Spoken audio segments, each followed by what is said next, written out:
নমস্কার। আজকে আমরা দেখব কিভাবে খুব সহজে সিএসসির মাধ্যমে ডিটিএইচ রিচার্জ করব। সিএসসি থেকে ডিটিএইচ রিচার্জ করলে কত টাকা কমিশন পাওয়া যায় এই ভিডিওর মাধ্যমে দেখব। তো ভিডিওটি শেষ পর্যন্ত দেখার অনুরোধ রইল। পাশাপাশি আমার এই চ্যানেলটিকে লাইক, শেয়ার এবং সাবস্ক্রাইব করে দেবেন। প্রথমে আপনি আপনার সিএসসি আইডি ও পাসওয়ার্ড দিয়ে সিএসসি পোর্টালটিকে লগ ইন করে নেবেন।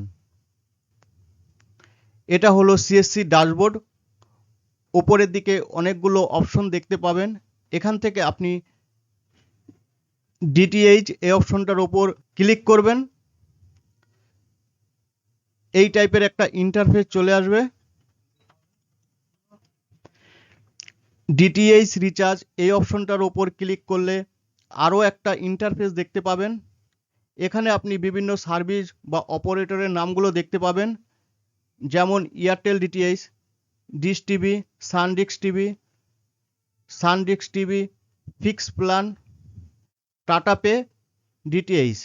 এখানে আপনি যেই কোম্পানির ডিটিএইচ রিচার্জ করবেন সেটা সিলেক্ট করবেন। সিলেক্ট করার পরে এখানে আপনি সাবস্ক্রাইবার নাম্বারটা বসাবেন, অর্থাৎ আপনার ডিটিএইচ বক্সের যে আইডি নাম্বারটা হয় সেটা বসাবেন। এখানে একটা মোবাইল নাম্বার দেবেন, মোবাইল নাম্বারটা আবার এখানে দেবেন। এবার আপনি কত টাকা রিচার্জ করবেন সেই অ্যামাউন্টটা এখানে বসাবেন। ভ্যালিডেট এই অপশনটার ওপর ক্লিক করবেন। সিএসসি ওয়ালেট পিন বসাবেন, পে করবেন। পে করার সঙ্গে সঙ্গে আপনার সিএসসি ওয়ালেট থেকে ব্যালেন্সটা কেটে নেবে এবং ডিটিএইচ রিচার্জটা সাকসেসফুলভাবে রিচার্জ হয়ে যাবে।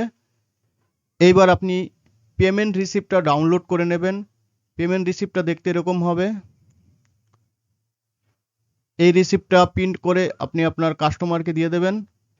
এই রিচার্জটা করে কত টাকা কমিশন পেলেন সেটা দেখার জন্য সিএসসি ড্যাশবোর্ডে চলে আসবেন। এখানে আপনি অর্ডার এই অপশনটার ওপর মাউসটা রেখে অর্ডার হিস্টোরি এখানে ক্লিক করবেন। ক্লিক করার সঙ্গে সঙ্গে আপনার অর্ডার হিস্টোরিটা খুলে যাবে। এখান থেকে আপনি ডিটিএইচ রিচার্জ করে কত টাকা কমিশন পেয়েছেন সেটা দেখার জন্য ডিটেলস এই অপশনটার ওপর ক্লিক করবেন। ক্লিক করে এখানে আপনি দেখতে পাবেন আপনি কত টাকা রিচার্জ করেছেন আর কত টাকা কমিশন পেলেন। দেখুন 200 টাকা রিচার্জে আমি 2 টাকা কমিশন পেয়েছি। এইভাবেই আপনি আপনার সিএসসি আইডি দিয়ে কাস্টমারের ডিটিএইচ রিচার্জগুলো করবেন। ধন্যবাদ।